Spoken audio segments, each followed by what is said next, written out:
आजको हामीहरूको यात्रा छ समुद्रतिरको। समुद्र जाने सुरु गर्यौं र समुद्र जाने भनेर हामीहरू रुमदेखि निक्ल्यौं र बाटामा हल्का अन्डा लिएको रहेछ केटाहरूले ड्युटीबाट र थोरै अन्डा खायौं र त्यहाँबाट रमाइलो गर्दै निक्ल्यौं। साथी हेर्दा रमाइलो गरिराखेका छन् र म चाहिँ भिडियो गराइराखेको छु र यता फेरि एकजना दाइले ठ्याक्कै जाँदै थियो ड्युटीकै ड्रेस लगाएर आउनु भएको रहेछ।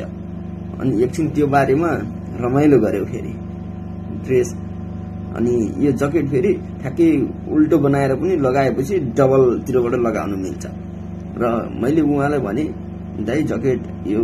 त्योभन्दा पनि उल्टो बनाएर लगाउनुस् भने र उहाँले जकेट उल्टो बनाएरै लगाउनु भयो र हामीहरू त्यसपछि पनि निरन्तर अगाडि बढ्यौं रमाइलो भइराखेको थियो। साथीहरू एकदम रमाइलो गर्दै थिए, एकदम रमाइलो छन् हैन र बाटामा हामीहरू यसै गर्दै कन्टिन्यू रूपमा अगाडि बढिराख्यौं र बढिराखेपछि अब गएपछि हल्का खाजा पनि खाने भन्ने कुरा भयो र कुरा भइसकेपछि हामी खाजा फेरि किन बाहिरबाट खानु, आफ्नै नेपालको रेस्टुरेन्टमा जाऊँ, नेपाली रेस्टुरेन्टमा जाऊँ भनेर काठमाडौँ रेस्टुरेन्ट छ, काठमाडौँ रेस्टुरेन्टमा छिर्यौं। उता छिरिसकेपछि अब खाजा के खाने त भन्ने कुरा भयो। अनि हामीहरूले चाहिँ सामान्य रूपमा मोमो खाम अनि चटपटे पानीपुरीहरू खाम भन्यौं र हामीहरूले त्यहाँ लगभग थोरै अलिकति सामान अर्डर गर्यौं र अर्डर गरिसकेपछि सामान पनि एकछिनमा रेडी हुन्छ भन्नुभयो र रेडी हुन्छ भनेपछि हामीहरू त्यही मेन्यु हेर्दै अनि यता फेरि पानीपुरी देख्यौं र थोरै पानीपुरी खाँदै गरौँ अरू सामान नबन्दासम्म भन्ने सोचेर हामीहरूले चाहिँ थोरै पानीपुरी मगायौं र हामीहरूले पानीपुरी खान सुरु गर्यौं र थोरै धेरै बाँडेर खायौं र हामीहरू अब लगभग समुद्र नजिकै आइपुगेका थियौं र साथीहरू यता अरू साथीहरू पनि हुनुहुने रहेछ र अरू साथीहरू एकदम रमाइलो गरिराख्नु भएको रहेछ किनकि आज नयाँ वर्ष पनि थियो। अंग्रेजी डेट अनुसार हामी त नेपाली हो, हाम्रो त होइन, तर भए पनि अब देश अनुसारको भेष गर्नुपर्छ भनेर हामीहरू पनि रमाइलो न भनेर गएको र रमाइलो भनेर गएको थियौं र एकदम रमाइलो रहेछ त्यहाँ किनकि अन्य हाम्रा नेपाली दाजुभाइहरू पनि हुनुहुने रहेछ त्यहाँ र उहाँहरूसँग पनि एकछिन नाचगान गर्दै हुनुहुने रहेछ उहाँहरू र हामीहरू चाहिँ त्यहाँ गएनौं र हामीहरू यता छुट्टै बसेर हामी जे काममा आएको थियो त्यही कामतिर निरन्तर लाग्यो र खाना खोल्दैछन् साथीले उता पहिला चटपटे खाने भन्ने कुरा भयो र चटपटे खाना सुरु गर्यौं। चटपटे खाना सुरु गर्दै थियो फेरि अब साथीले त्यसमा मोमो पनि खाँदै गरौँ भन्ने कुरा गरे र मोमो चाहिँ मैले एकछिनमा खाम्ला भन्ने कुरा गरे र साथीले त्यो मोमोलाई त्यस्तै राखे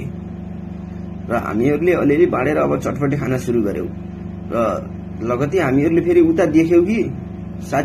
अन्य साथीहरूले माछा मारिराख्नु भएको रहेछ र तपाईहरुले देख्न सक्नुहुन्छ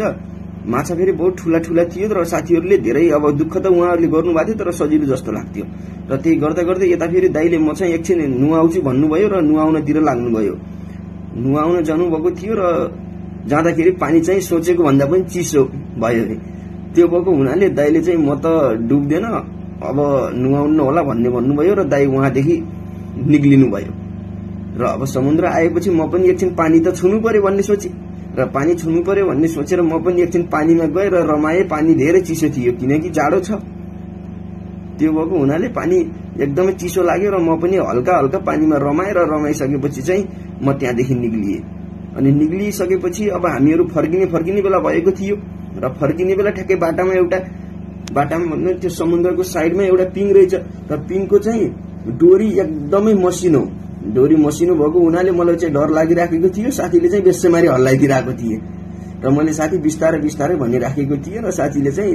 नमानेर बेस्सैमारी हल्लाइराखेका थिए र मलाई डर लागिराखेको थियो र मैले साथीलाई भने साथी अब त भयो, अब त पिङ रोक्नुपर्छ, डोरी पातलो छ, चुड्यो भने बर्बाद हुन्छ भनेर साथीले मलाई रोकिदिए र म झरेर फेरि अर्को साथीले चाहिँ म एकछिन फेरि म खेल्छु भन्ने सोचेर अर्को साथी खेल्न गयो। अर्को साथीले चाहिँ हल्लाइदिए पिङ र त्यसपछि उनी पनि लगतै रमाइलो गर्दै गरे र किनकि मैले चाहिँ उनीलाई भनिराखेको थिएँ डोरी पातलो छ र सुस्त गर